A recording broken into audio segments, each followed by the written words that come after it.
지난 시간에 8장 마지막 절에서 바울은 자유와 사랑의 올바른 관계에 대해서 이야기를 했어요. 아무리 자신이 하나님 말씀에 대한 지식이 있고 또 믿음이 강하다고 해도 믿음이 연약한 자들에게 를 고려하는 그런 사랑하는 그런 마음 없이 그러한 권리를 다 쓰게 되면 오히려 연약한 자를 실족하게 하는 결과가 되고 그것은 곧 그리스도께 죄를 범하는 것이다 이렇게 이야기를 했어요. 우리 그리스도인들은 자유자죠.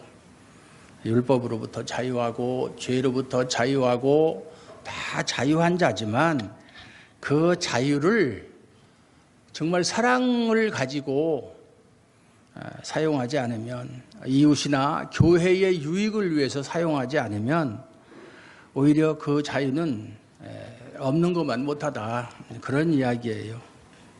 그래서 8장 13절에 보면 자신을 모범으로 내세우죠. 나는 모든 것에서 사람에게나 누구에게나 걸리는 것이 없고 자유로운 사람이지만 내가 형제를 위해서 고기를 영원토록 먹지 않겠다. 내가 고기 먹는 것 때문에 믿음이 연약한 형제가 실족한다면 양심에 그런 피해를 당한다면 상처를 받는다면 나는 영원토록 고기를 먹지 않겠다라고 자신을 모범으로 삼아서 이야기를 했어요. 그리고 9장에 와서 자신이 사도직을 수행함에 있어서 이제 모범을 들어서 이야기를 합니다. 그 사도직을 수행하는 일에 있어서 어떻게 내가 사랑을 가지고 8장에서 이야기한 것처럼 사랑을 가지고 그 자유를 그 권리를 사용하는지 거기에 대해서 이야기를 하고 있어요. 지금까지 1절 9장 1절에서 18절까지 읽은 내용을 요약하면 바울은 사도로서 교회로부터 생계비를 받아서 살 권리와 자유를 가졌다. 옛날이나 지금이나 복음의 사역자들은 교회로부터 일정에게 생계비를 받아서 살아가는 것이 원칙이에요. 그러나 그는 교회를 위해서 그리고 복음의 효과적인 선포를 위해서 이 권리와 자유를 자발적으로 포기했다. 이것이 하나의 어떤 예가 되는 것처럼 생각해서 지금도 복음을 전하는 사역자들이 돈을 받으면 생계비를 받으면 안 된다 이렇게 좀 극단적으로 주장하는 사람들이 있는데 그건 좀 잘못된 생각이에요. 그러면 어떻게 생활을 하죠? 생계비를 받지 않으면. 물론 어떤 교회는 그 목사님이 평일에는 자전거포를 운영해요. 자전거 빵꾸도 떼어주고 수리도 해주고 사례비 안 받아요. 그리고 주일날에는 또 말씀으로 봉사하고 그러는데 그 교회가 사람들이 많이 모여요. 주변에서 서울에서도 오고 한 700~800명 그 당시에 700~800명 정도 모이는데도 불구하고 사례비를 받지 않고 일을 해요. 그런데 일주일 내내 일을 하다 보니까 말씀을 연구할 시간이 당연히 없죠.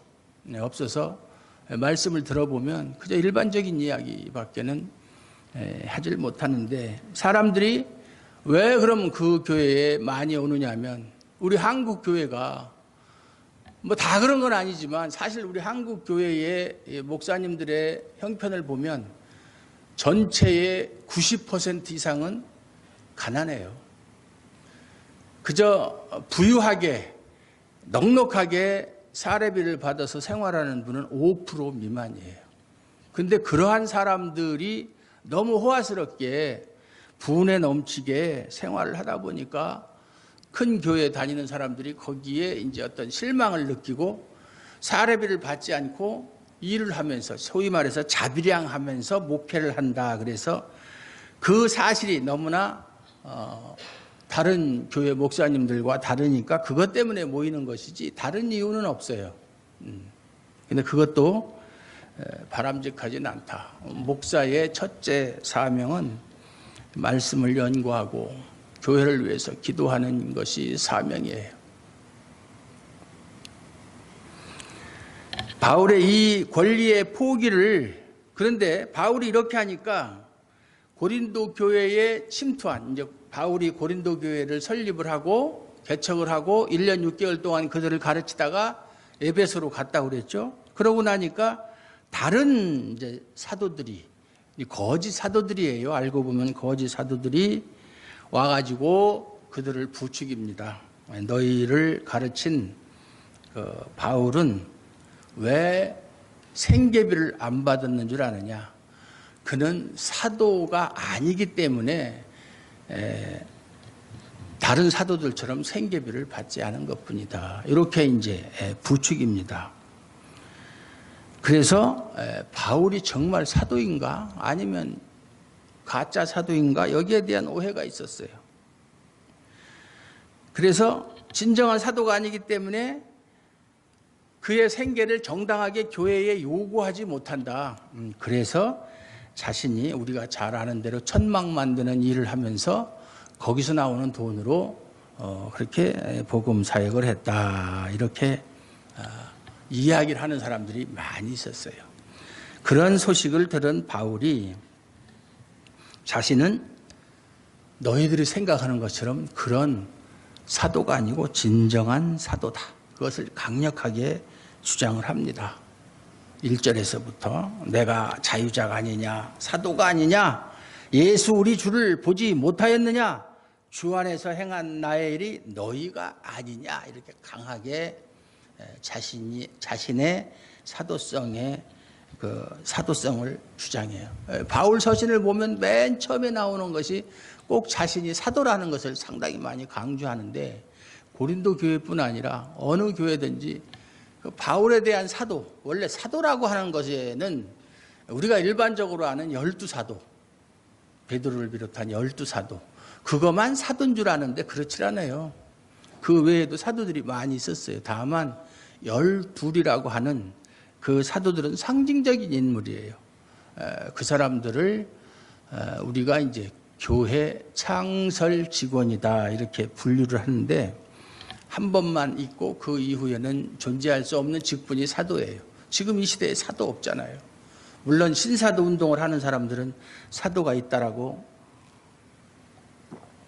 주장을 하는데, 그 12명의 사도들은 특징이 있었어요. 왜냐하면 예수님이 공생애를 3년간 하실 때 예수님과 함께 생활했던 사람, 예수님께 사도로 부르심을 받고 자기들이 원해서 주님 저를 사도로 삼아 주십시오 이렇게 한 게 아니라, 우리가 마태복음을 보면 예수님께서 지나가시다가 배에서 그물 깁는 그런 세베대의 형제들을 보고 나를 따라오너라, 내가 너희를 사람이 낚는 어부가 되게 하리라. 예수님에 의해서 뽑힌 사람들, 비록 그 사람들의 직업이 천하고 뭐 배운 것이 없고 그건 상관없이, 조건과 관계가 없이 예수님께 부르심을 받고 예수님의 제자가 되어서 3년 동안 함께 다니면서 같이 먹고 같이 잠자고, 또 뭐예요?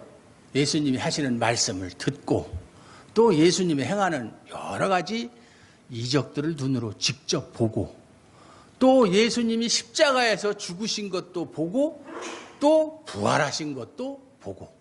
그래서 나중에 예수님께서 부활하신 이후에 사도들이 한 일이란, 그 당시 뭐 그들이 성경이 있어요? 성경이 있어봤자 구약 성경밖에 없는데, 신약 성경은 아직 기록도 뭐 되기 시작하기 이전이고, 그러니까 예수님께서 너희가 십자가에 못 박아 죽인 예수가 바로 구약에서부터 우리가 고대하던 바로 그 메시아였었다.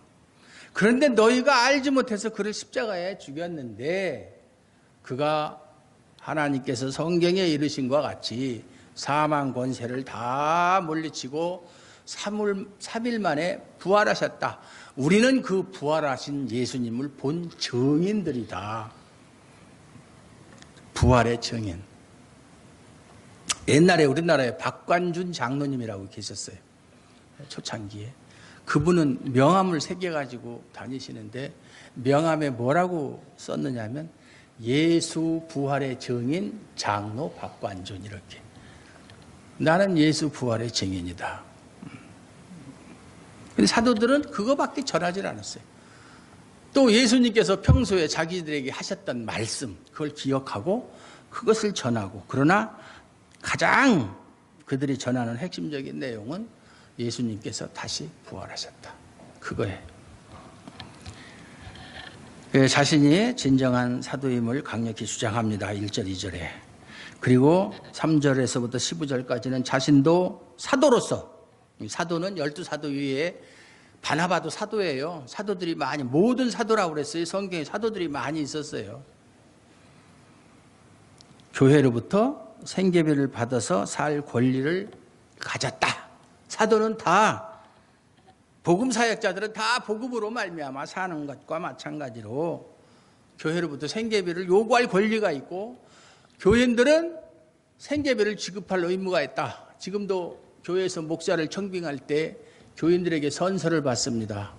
여러분들은 오늘 여러분의 교회의 목사로 청빙한 아무개 목사의 생활비를 의수히 지급할 것을 서약하느냐, 이렇게 서약을, 의수히, 마땅히, 이런 뜻이죠. 마땅히, 의무적으로, 예, 서약을 받아요. 그리고 자신이 그 권리를, 그럼에도 불구하고 사도 바울과 바나바는 자비량으로 선교를 했는데, 그 권리를, 사도로서의 권리를 포기한 것은 사도로서의 어떤 문제, 결함이 있어서가 아니고 사랑을 위해서 자발적으로 한 것이다. 16절에서 18절까지 내용이 그거예요. 그래서 이 사도라고 하는 것은 꼭 필요한, 사도가 되기 위해서는 반드시 두 가지 조건을 갖춰야 되는데, 그게 뭐냐면 부활하신 예수 그리스도를 보았느냐, 부활하신 예수 그리스도를 직접 눈으로 보았느냐. 그것은 12사도는 당연히 보았죠.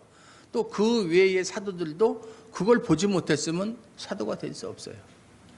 그런데 바울은 부활하신 예수 그리스도를 보았잖아요. 보기만 했을 뿐만 아니라 다메섹에서 그 부활하신 주님을 만나고 사명을 받았죠. 이방인을 위한 그릇으로 내가 너를 택하노라. 네. 또 두 번째는 그로부터 복음을 선포하도록 위임되고 보냄을 받았느냐. 이 두 가지 조건이 사도의 조건이에요. 네. 12사도하고는 좀 다르죠. 이 두 가지가 없으면 12사도는 말할 것도 없고 다른 사도도 될 수가 없어요. 네. 그래서 사도와 12사도, 왜 12명의 그 사도를 특별히 예수님께서 세웠느냐 하면 구약의 이스라엘의 12지파와 연관되는 개념이에요. 그래서 구약의 12지파, 신약의 12사도는 하나님의 선택을 받고 구원받은 모든 백성을 대표하는 그런 상징적인 숫자다. 그거예요. 부활하신 주 예수 그리스도께서 자신의 전권대사로 파송하여 복음을 선포하게 하고 구원을 전달하도록 위임받은 사람들이 사도이다, 그 말이에요. 근데 지금은 그런 사도가 있을 수가 없죠. 왜냐하면 예수님 지금 하늘에 계시니까 예수님이 직접 우리에게 그런 위임을 할 수가 없죠. 사도가 없어요. 그리고 또 1절부터 이제 차근차근 이제 살펴보면, 여기 내가 자유자가 아니냐, 사도가 아니냐, 예수 우리 주를 보지 못하였느냐, 주 안에서 행한 나의 일이 너희가 아니냐, 아니냐가 4번 나와요. 이건 수사학적인 질문이라고 그래요. 수사학, 사람을 설득하고 논쟁할 때 자기의 주장을 효과적으로 펴는 그런 기술을 수사학이라고 그래요. 말하는 기술이죠. 그러면 4가지를 이야기를 합니다. 여기 원문 성경을 보면 이제 우쿠라는 그런 부정사를 써서 아니냐 하는 것은 상대방이 긍정적인 대답을 요구하는 질문이에요. 내가 자유자가 아니냐? 그럼 상대방이 누가 아니랬어요? 이렇게 긍정적인 답변을 요구하는 질문이. 난 모든 것이 가한 사람이고, 난 사람이나 율법에 대해서 전혀 거리낌이 없는 자유로운 사람이다. 항상 주장하는 게 그거잖아요.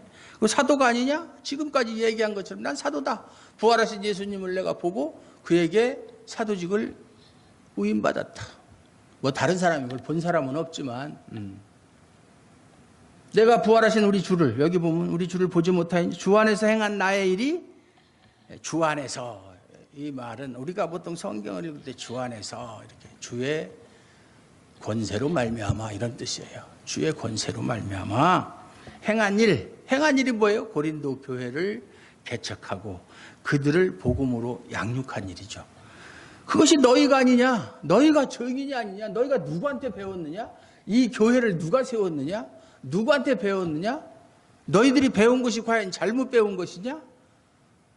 요즘 말로 말하면 뭐 성경적이 아닌 이단 사상을 내가 가르쳤느냐? 그러지 않지 않느냐? 너희가 증인이 아니냐 그 말이에요. 예. 그리고 2절에 보면 다른 사람들에게 내가 사도가 아닐지라도 나를 모르는 사람들, 그 사람들은 내가 부활하신 예수님을 만났는지 그 예수님으로부터 사도로 임명을 받았는지 설령 모를 수 있다고 치자. 그러나 너희에게는, 여기 이제 우리말 성경에는 그 말이 없는데 원어 성경에 보면 적어도 너희에게는 그 말 들어가 있어요. 적어도 너희에게는 사도니 나의 사도됨을 주 안에서 인친, 보증하고, 이 도장 찍는 것이죠. 인친다는 말이 증거하는, 증명하는, 그것이 바로 너희들이 아니냐 이 말이에요. 너희들이 아니냐. 다른 사람들한테는 내가 사도가 아니라는 소리를 들을 수 있을지 몰라도 적어도 너희들한테만큼은 내가 사도가 아니냐. 사도로 살 일을 다 하잖아. 제가 뭐 세종 시내 나가면 누가 나 목사인 줄 몰라요. 목사같이 전혀 생기질 않았으니까. 그런데 여러분들은 저를 알잖아요. 여러분들은. 사도 바울이 하는 얘기가 그 얘기예요.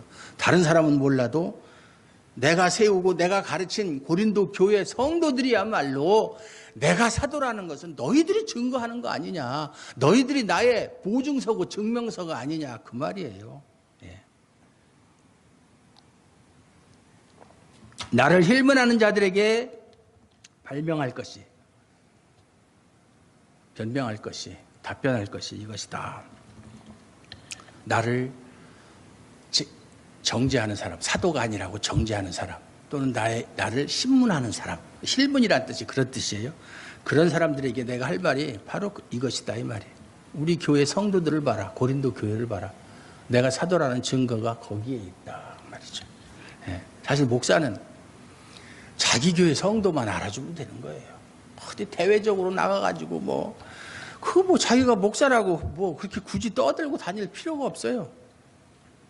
명함도 새겨가지고 명함, 전화따가지고 명함도 한번 새겨본 적이 없는데, 보면은 아주 목사님들을 어디서 만나면 명함부터 내줘요. 자기가 무슨 사업하는 사람이야. 뭐야. 그 명함 줘서 뭐 할 건데, 그거. 그 목사는 신분증도 없어요. 무슨 뭐 하다못해 회사 다니는 사람은 회사 사원증이라도 있고, 목에다 걸고 다니고 그러는데, 목사는 그것도 없어요. 신분증도, 뭐 목사 신분증도 없어요. 아무것도 없어요. 주민등록증, 면허증밖에 없어요. 예? 그게 무슨 상관이 있어요? 우리 주아름교회 성도들만 저분은 우리 교회 목사다 인정하면 그걸로 족한 거예요. 예. 그러면서 4절에서는 이제 자신들이 아까 얘기한 대로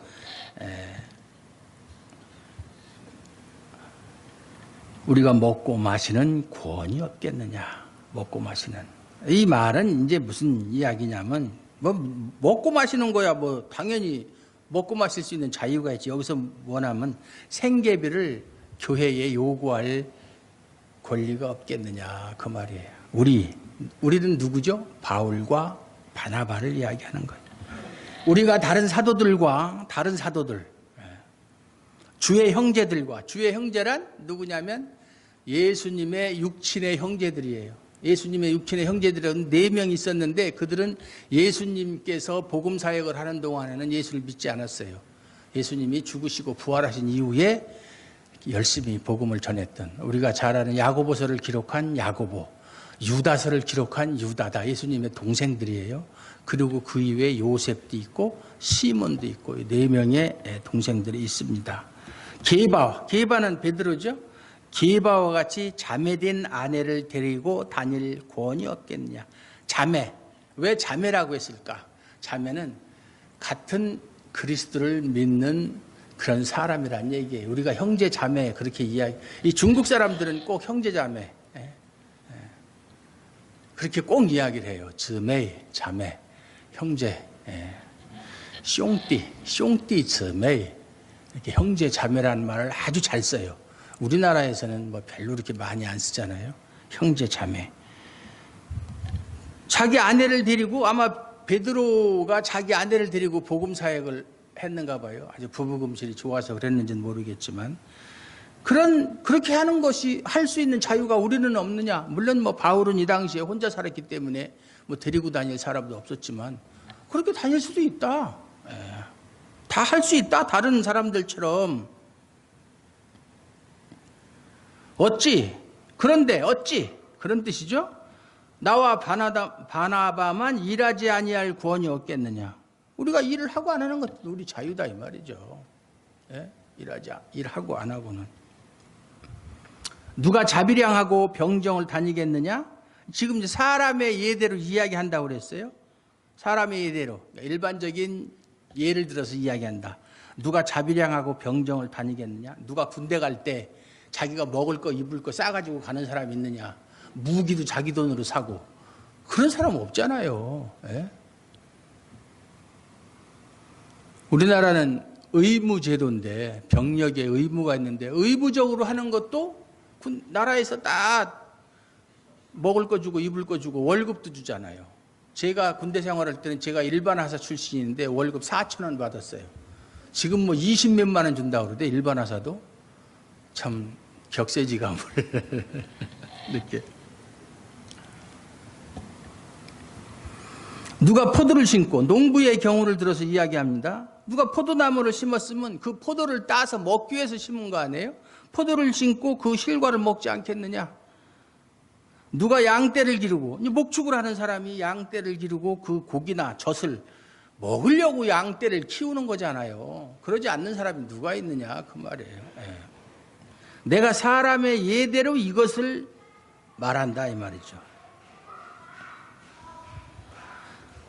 율법도 이것을 말하지 아니하느냐. 사람의 예도 그렇고 율법도 이것을 말하고 있다. 율법을 보면 신명기에 나오는 말씀인데, 모세 율법에 그랬어요. 모세 율법에 9절에 곡식을 밟아 떠는 소에게 망을 씌우지 말라 기록하였으니 하나님께서 어찌 소들을 위하여 염려하심이냐.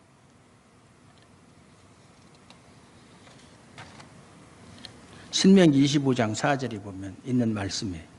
곡식을 밟아 떠는 소에게 망을 씌우지 말라. 무슨 얘기예요? 일하는 소에게 굶기지 말라는 얘기예요. 배가 불러야 일을 할 거 아니에요.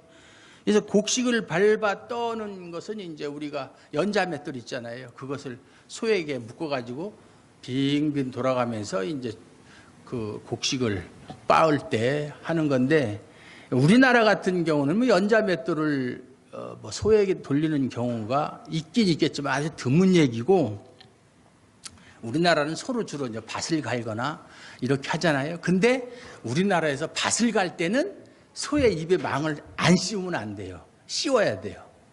우리나라에서는. 왜냐하면 안 씌우면 가다가 풀 있으면 풀 뜯어먹느라고 나가질 않아요. 앞으로 일을 안 해. 우리나라 경우는 아니고, 또 연자맷돌을 돌릴 때는 또 이렇게 해야 되는 거예요. 그런데 이렇게 모세 율법에 하나님께서 이것을 기록한 것이 소를 위해서 그 말씀을 기록했느냐? 아니지 않느냐 그 말이에요. 그건 하나의 뭐예요? 예지, 비유지. 전혀 우리를 위하여 말씀하시냐? 아니, 전적으로 우리를 위해서 하신 말씀이지 소를 위해서 염려해서 하신 말씀이 아니다. 소만 염려한 거죠. 그런데 여기는 이제 어찌 소만을 위하여 염려하심이냐 이렇게 되어 있어요. 소만을, 이렇게 소도 염려하시는 것이 들어가 있죠. 그러나 전적으로 사람을 위해서, 우리를 위해서 말씀하신 것이다. 우리를 위하여 기록된 것이니 밭 가는 자는 소망을 가지고 갈며, 농부가 밭을 갈 때는 밭을 갈고 씨를 뿌려서 수확을 하면 그 수확물을 얻을 소망을 가지고 밭을 가는 것이고, 곡식을 떠는 자, 여기서 곡식 떠는 자, 밭 가는 자는 사실은 일꾼들을 얘기하는 거예요. 주인이 아니고 일하는 사람들, 뭐 노예라든가 뭐 이런 사람들. 이런 사람들도 일을 하고 곡식을 떨면 당연히 주인이 거기에 상당한 보상을 해준다 그 말이에요. 그렇잖아요. 뭐 아무리 노예라도 주인이 일만 시키고 먹을 거 안 주겠어요? 그 얘기하는 거예요. 그래서 곡식 떠는 자는 함께 얻을 소망을 가지고 떠는 것이라. 우리가 너희에게 신령한 것을 뿌렸은즉 너희 육신의 것을 거두기로 과하다 하겠느냐. 신령한 것, 그게 복음이죠. 영적인 것. 신령한 것이란 영적인 것이라는 뜻이에요. 뭐 신령하다 그러면 뭔가 좀 뭐 환상적이고 뭔가 그런 것이 아니라 영적인 것이라는 뜻이에요. 푸뇨마티. 영적인 것을, 복음은 영적인 것이죠. 영적인 것을, 그것을 너희에게 전하고 복음을 가르쳤는데, 너희 육신의 것이란 물질적인 것을 얘기하는 거예요. 너희 물질적인 것을 요구한다고 해서 그것이 과한 것이냐 그 말이에요. 당연히 너희들은 그렇게 해야 된다. 우리는 요구할 권리가 있고 너희들은 지불해야 될 의무가 있다 그 말이에요. 다른 이들도 너희에게 이런 권세를 가졌거든. 다른 이들, 아까 얘기한 사도 바울과 바나바가 고린도 교회에서 사역을 하다가 나오고 나니까 다른 사람들이 또 들어가서 그렇게 한 사람들도 이런 권세를 가졌다면, 우리가 개척하고 우리가 그동안 가르친 우리는 말할 거 없지 않느냐 그 말이죠. 하물며 우리일까 보냐. 그건 말할 필요도 없지 않느냐. 예. 그러나 우리가 이 권을 쓰지 아니하고 이 자유, 이 권세를 쓰지 아니하고 범사에 참는 것은, 요구할 수 있는 권리가 있음에도 요구하지 않고 참는 것은 그리스도의 복음에 아무 장애가 없게 하려 함이로다. 이 말이 무슨 말이냐면, 그 당시의 시대적 상황에 보면 떠돌아다니면서 진리를 가르쳐준다고 사람들을 모아놓고 가르치고 보수를 받는 사람들이 있었어요. 그것을 이제 우리가 철학을 공부하다 보면 소피스트라고, 또는 궤변학파에 속하는 사람들, 나쁜 말로 얘기하면 말쟁이들이죠. 말쟁이들. 입만 살아가지고 야, 인생이 행복하게 사는 방법에 대해서 이야기하겠다. 요즘에 TV 틀면, 특히 종편 방송 같은 데 보면 뭐 어떤 사람이 나와서 무슨 뭐 여러 가지 또 자기 주장을 펴고, 뭐 행복하게 사는 뭐 부부간에 뭐 서로 행복하게 사는 뭐 자녀를 올바르게 키우는 법이라든가, 또 뭐 건강하게 살 수 여러 가지 이야기들을 하잖아요. 그런 것처럼 그 당시에도 다니면서 사람은 옛날이나 지금이나 동서고금을 막론하고 최대의 관심이 행복이에요. 어떻게 하면 행복하게 살 수 있는가? 그걸 내가 가르쳐 주겠다. 그러면서 인생이란 무엇이냐부터 시작해서 쭉 이야기하고 강의료를 받았다 이 말이에요. 우리 저 박 집사님처럼. 그건 당연히 받아야 되죠. 예. 많이 받으세요. 예. 그렇게 이제 하는 일이 있었기 때문에 바울이 그들에게 생활비를 요구하면 저 사람도 그런 사람 아니야? 그렇게 오해할 수가 있다. 예. 그리고 아까 얘기한 대로 저게 진짜 사도가 아니니까 그런 권세를 사용하지 못하지. 진짜 사도 같아봐. 왜 우리에게 생계비를 요구하지 않겠어? 그런 오해를 불식시키기 위해서 차라리 우리 손으로, 또 바울은 천막을 만드는, 옛날에는 천막을 뭐로 만들었어요? 천막을 뭐로 만들었어요? 가죽으로 만들었죠. 짐승의 가죽. 천막을 만드는 그런 직업은 아주 천한 직업이에요. 손으로 무엇을 하는 사람은 그 당시에도 아주 천하게 취급을 받았어요. 그래서 우리 마태복음에 보면 예수님의 아버지, 육친의 아버지 요셉을 목수라고 나와 있지만 목수가 아니고 그건 잘못된 번역이고 손노동자예요. 손으로 노동하는. 목수도 손노동자에 들어가죠. 뭐 집을 짓거나 뭘 만들거나 천막을 제조하거나 뭐 그런 것도 다 뭐 벽돌을 쌓는다든지 이런 것이 다 손노동자에 들어가는 거예요. 그러니까 예수님이 기적을 막 베풀고 하나님 말씀을 전할 때 사람들이 뭐라고 얘기해요? 저 사람은 누구의 아들 아니냐? 목수의 아들이 아니냐 그러잖아요. 목수, 천한 놈의 자식이 아니냐. 그런데 어찌 저가 그런 소리를 할 수 있느냐. 그게 좋은 뜻을 한 말이에요. 조롱하는 소리죠. 그래서 사도 바울은 그런 천한 직업이지만 그런 직업을 하면서 아볼로도 마찬가지죠. 그런 직업 같이 하면서 복음을 전하고 이렇게 했어요. 그래서 주로 바울의 그 사역의 방법을 보면 낮에는 천막을 누구에게 주문을 받으면 수리도 하고 또 만들어서 주고 그러다니까 낮에는 시간이 없었어요. 주로 밤에 사람들을 모아놓고 가르치고 그랬어요.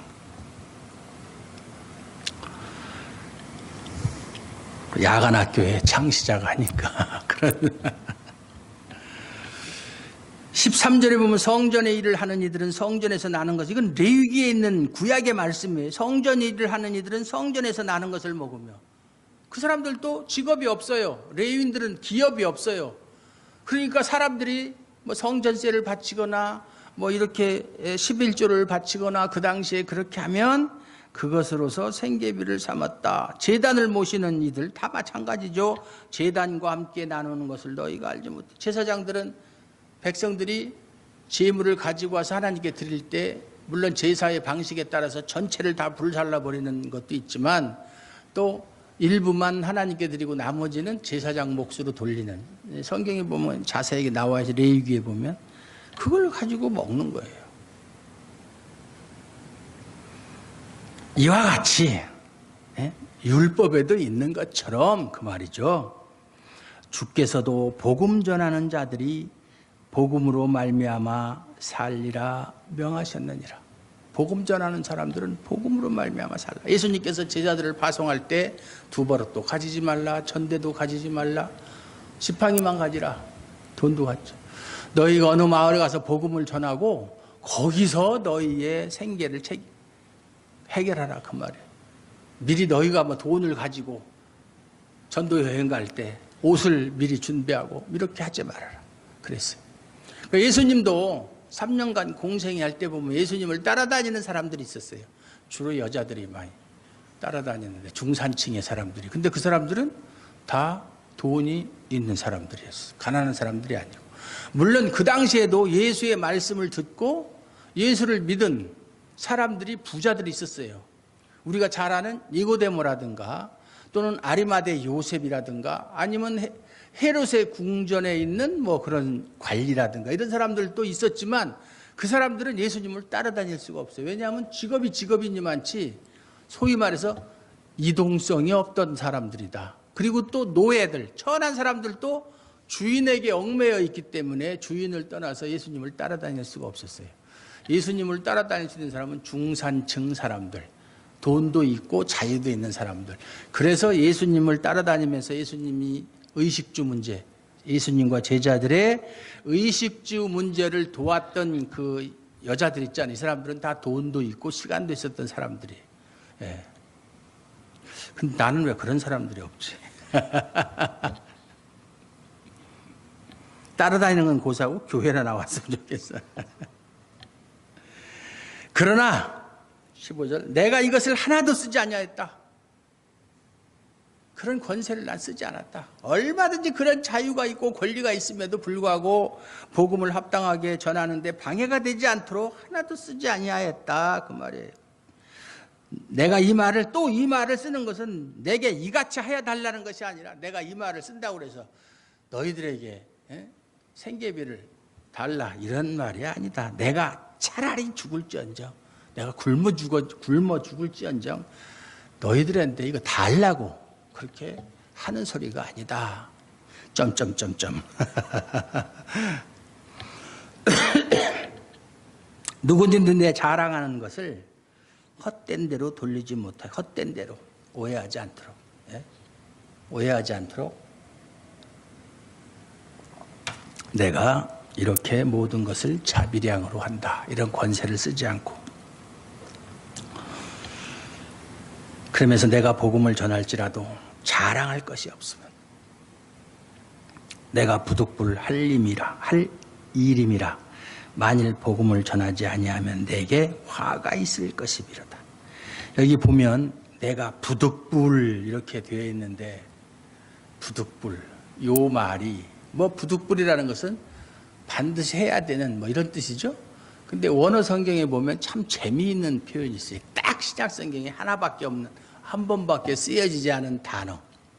제가 옛날에 예수 믿기 전에 20대 초반인가 뭐 그때 영화를 외국 영화인데 봤는데 뭐 내용은 다 잊어버렸어요. 제목도 잊어버리고 물론 뭐 거기 나오는 주인공도 잊어버리고 다 잊어버렸는데 그 신부 중세 시대 때를 배경으로 해서 그 중세의 그 타락한 그 시대를 배경으로 한 영화예요. 그래서 어떤 신부, 그 당시 신부잖아요. 신부가 어떤 뭐 사건에 연루돼 가지고 뭐 어떻게 뭐 전개가 되는 사건이 전개가 되는 건데 나중에 이 벽에다가 성당 벽에다가 그게 헬라어죠. 뭐 제가 그 당시는 뭐 헬라어를 몰랐으니까 이렇게 다 이렇게 뾰족한 연장을 가지고 이렇게 쓰면서 자막이 나오잖아요. 자막에 보니 자막에 그 사람이 쓰면서 안한케 그러니까 자막에 숙명 이것이 숙명이다. 그 사람은 안한케. 근데 원문에 보니까 이게 부득불이라는 단어가 안한케예요. 안한케. 신약 성경에 딱 한 번 나와. 왜 그 단어가 안 나오느냐면 이 안한케라는 말, 숙명이란 뜻이에요. 우리말로 숙명이란 말, 운명이란 말 이런 말은 기독교적인 용어가 아니에요. 이교도들이 쓰는 용어예요. 여러분 운명과 숙명을 구분할 수 있어요? 운명은 뭐고 숙명은 뭐예요? 뭐 간단하게 이야기하면 운명은 사람이 어떤 행하는 일을 그것을 미리 다 정하는 어떤 초인적인 존재, 뭐 신이든지 어떤 힘이든지 그것이 있다라고 믿는 것이 운명이에요. 그런데 그 운명은 사람이 거스를 수가 있고 자신의 의지로 그 운명을 바꿀 수도 있어요. 아주 쉽진 않지만. 그래서 뭐 운명은 뭐 개척하는 것이다 이런 말도 있잖아요. 그런데 그 운명보다 더 강한 의미가 숙명이에요. 이 숙자라는 게 잠잘 숙자라는 건데 이건 뭐예요? 고정된 거예요. 절대로 바꿀 수 없는, 변하지 않는. 뭐 예를 들면 우리가 남자로 태어났어요. 그건 숙명이에요. 그 바꿀 수 없어요. 물론 뭐 남자로 태어나서 살다가 성전환 수술을 해서 여자로 사는 사람, 그건 여자가 아니에요. 만약에 진짜로 여자가 되면 염색체부터 바뀌어야 되고요. 애기도 낳을 수 있어야 돼요. 그래야 여자지. 생리도 해야 되고. 그냥 겉모습만 바뀌었다고 해서 여자가 아니에요. 그게 여자가 될 수가 없어요, 남자는. 그런 거라든가 나는 양씨 성을 가진 누구의 아들로 태어났다. 그거 못 바꾸는 거예요. 싫든 좋든. 그렇죠? 바꿀 수가 없어요. 그런 것을 숙명이라고 해요. 그러니까 바울이 지금 내가 복음을 전할지라도 자랑할 것이 없다. 복음을 전하는 것은 정말 사람이 할 수 있는 일 중에서 가장 귀한 일이에요. 주님께서 가장 기뻐하는 일이고. 근데 자랑할 게 없다. 왜? 그것은 내 숙명이기 때문이다. 근데 원어 성경을 그대로 지겨 그러면 숙명이 나를 위해서 누르고 있기 때문이다. 이렇게 되어 있어요. 숙명. 무서운 얘기죠. 안 할 수 없어요. 근데 여기 보면 전하지 않으면 만일 복음을 전하지 아니하면 내게 화가 있을 것이미로다. 어떻게 전하지 않고 배겨? 이것은 그냥 하는 소리예요. 만일 가정법이에요. 전하지 않을 수가 없어요. 숙명은 거스를 수가 없기 때문에 숙명. 근데 이교 용어이기 때문에 바울이 될 수 있으면 이런 이교적인 용어, 그 당시 헬라 세계에서 쓰는 그런 헬라적인 용어, 우리가 로고스라 말씀을 로고스라고 하잖아요. 그것도 이교적인 용어예요. 헬라 철학에서 나온 말이지 기독교적인 용어가 아닌데 요한이 그 예수님을 선제했던 창세 전부터 계셨던 예수님, 하나님과 함께 계셨던 존재, 하나님과 똑같은 본질이신 예수님을 설명하려니까 다른 단어가 없어요. 그래서 헬라 철학에서 쓰는 로고스라는 단어를 빌려서 쓴 거예요. 그래서 기독교적인 용어는 아니에요. 그런 것처럼 사도 바울도 숙명이라는 단어를 여기서 처음 한 번. 왜냐하면 이것을 어떻게 가장 적합하게 설명할 말이 없기 때문에 그렇게 쓴 거예요. 여러분이 하나님으로부터 부르심을 받고 또한 목사나 장로나 집사로 직분을 받은 것도 숙명이에요. 숙명이에요. 그걸 아셔야 돼요. 그 여러분이 좋아서 하는 것도 아니고 안 하면 그만이지 하지 마세요. 어떻게 되나. 안 할 수도 없지만 만약에 난 그럼 안 할래고 안 했는데 아무런 일이 없다. 그럼 그 사람은 그게 숙명이 아니에요. 자기가 그냥 그렇게 생각하는 것뿐이지 아니에요. 정말 숙명으로 그런 직분을 받은 사람은 안 할 수 없어요. 안 할 수 없어요.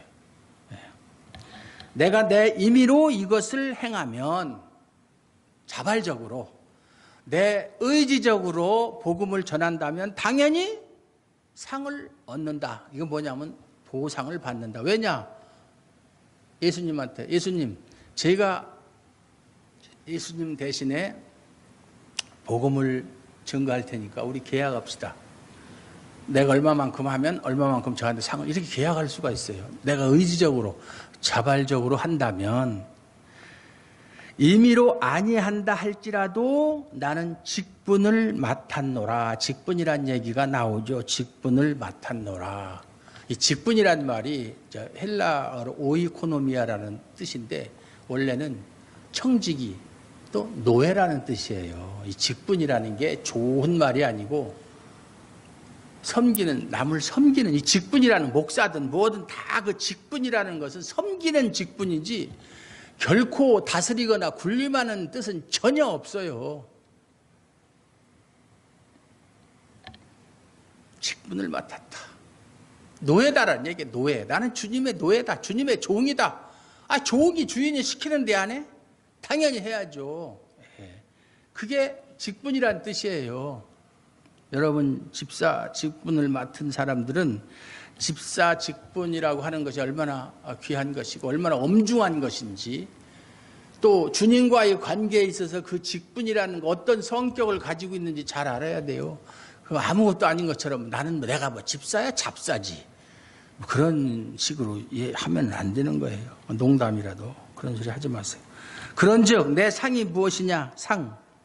내가 복음을 전할 때 값없이 전하고 복음으로 인하여 내게 있는 것을 다 쓰지 아니하는 이것이로다. 상. 우리나라에는 많은 교회가 공로주의, 하나님을 일을 하면 하나님께서 거기에 대한 합당한 보상을 해준다.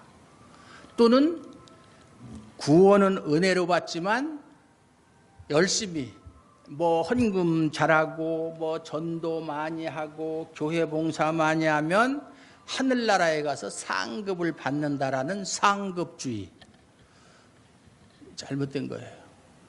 이것 때문에 우리 한국교회가 병들었어요. 그래서 한국교회 성도들처럼 열성적인 성도가 없어요. 참 열성적이에요. 세계 어느 나라를 가도 한국교회 지금은 많이 변했지만 그렇게 열성적인 사람이 없어요.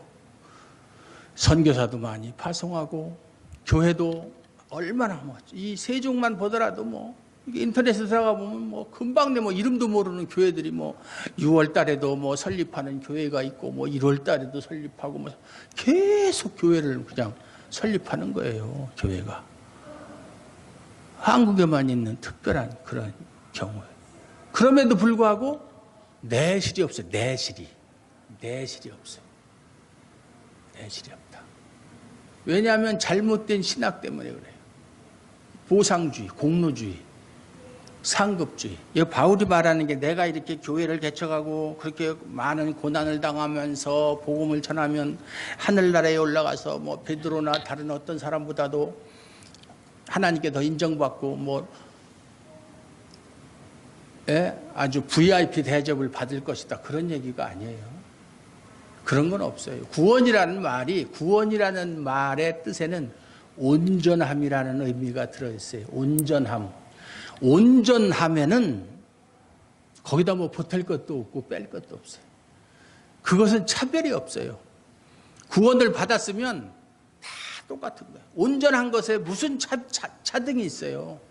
뭐가 누가 더 높고 낮고 뭐 그런 거 없어요. 뭐 옛날에 부흥사들이 한참 한 얘기로 뭐 누구는 가니까 뭐 죽어서 갔는데 이게 니네 집이다 해서 막 가는데 막 집들이 많이 있는데 뭐 호화로운 집도 있고 뭐 이렇게 조그만 집도 있고 막 그래서 대궐 같은 집이 있어서 여기가 내 집인가 그랬더니 아니다 네 집은 거기 옆이다 해서 보니까 뭐 개집 같이 작은 집이 있는데 거기가 자기 집이었다. 이런 천국 가서 개집에 살려면 뭐라 천국 갑니까? 말도 안 되는 소리지. 예? 그리고 천국 가서 누구는 뭐 예를 들어서 뭐 아파트를 기준으로 해서 뭐 100평짜리나 50평짜리 살고 나처럼 15평짜리 살면 그거 얼마나 그거 부담이에요. 예? 천국인데 천국에 가서 남을 부러워하는 마음이 있고 질투하는 마음이 생기고 불평 불만 있으면 그게 무슨 천국이에요. 천국하고는 전혀 맞지 않는 얘기잖아요. 다 똑같은 거예요. 다 똑같은 거예요. 바울이나 우리나 다 똑같은 거예요. 내 상이 무엇이냐. 근데 우리 한국교회에서는 꼭 뭐라면 상을 받는다면 꼭 물질적인 걸로 얘기해요. 물질적인 거. 아까 얘기했지만 신령한 복을 우리 받은 사람이에요. 이미 우리는 복을 받을 사람이 아니라 이미 복을 받은 사람이에요. 어떤 복? 신령한 복. 마태복음에 나오는 팔복 있잖아요. 복을 받은 사람이에요. 그걸 누리고 있는 사람인데 맨날 복이라고 하는 것이 교회 이름도 뭐 축복교회 무슨 교회 맨 복자 들어가는 교회가 이렇게 많아. 그 물질적인 것만 그렇게 강조하는 거예요. 물질적인 거 썩어 없어질 거 일시적인 거 영원하지 못한 거 그거 위해서 우리가 신앙생활해요? 나 그러면 안 해요. 왜냐하면 그거 안 해도 예수 안 믿어도 잘 사는 사람 많거든. 그렇잖아요. 그럼 그 사람들은 예수 믿을 필요 없겠네? 안 그렇잖아요. 그것 때문에 예수 믿는다면 뭐라 예수 믿어요? 네? 할 거 못하면서 사도 바울처럼 자신의 권리와 자유를 다 쓰지도 못하면서 왜 예수 믿어요? 안 믿지. 잘못된 거예요. 우리의 상이 무엇입니까? 하나님께서 우리를 사랑하사 우리를 복된 자녀로 불러주시고 우리에게 정말 직분 하나님을 섬기고 하나님을 사랑하는 마음으로 이웃을 섬기고 교회를 섬기고 그런 직분을 받은 것을 감사함으로 생각하고 그것을 위해서 최선을 다하는 것이 그것이 이 세상에서 우리가 받는 상이에요. 믿습니까? 그 상을 아주 충만히 받으시기를 주님의 이름으로 축원합니다. 우리 모두는 그러한 복된 사람이다. 자긍심을 가지고 있어야 돼요. 자긍심. 우리 주아람교회가 그러한 복으로 충만하기를 주님의 이름으로 다시 한번 축원합니다. 하나님 감사합니다. 오늘도 하나님 아버지께서 함께 하심으로 우리가 오늘 이렇게 하나님 아버지 앞에 예배를 신령과 진정으로 예배를 드리는 마음으로 예배를 드렸습니다. 하나님 기뻐 받아 주실 줄로 믿습니다. 우리가 하나님의 영원하신 경륜 속에서 우리가 복된 자로 부름을 받아 싸운즉 그 복을 자랑하며 널리 전할 수 있도록 도와주시고 이 세상에서 무엇이 좀 부족하고 무엇이 우리 마음에 좀 안 들고 속상하고 안타까운 것 있을지라도 모든 것에 풍성하신 하나님의 은혜를 생각하고 늘 감사하며 살아갈 수 있기를 원합니다. 하나님 감사하고 고맙습니다. 끝까지 지켜주시고 인도하여 주시옵소서. 예수님 이름으로 기도드리옵나이다. 아멘.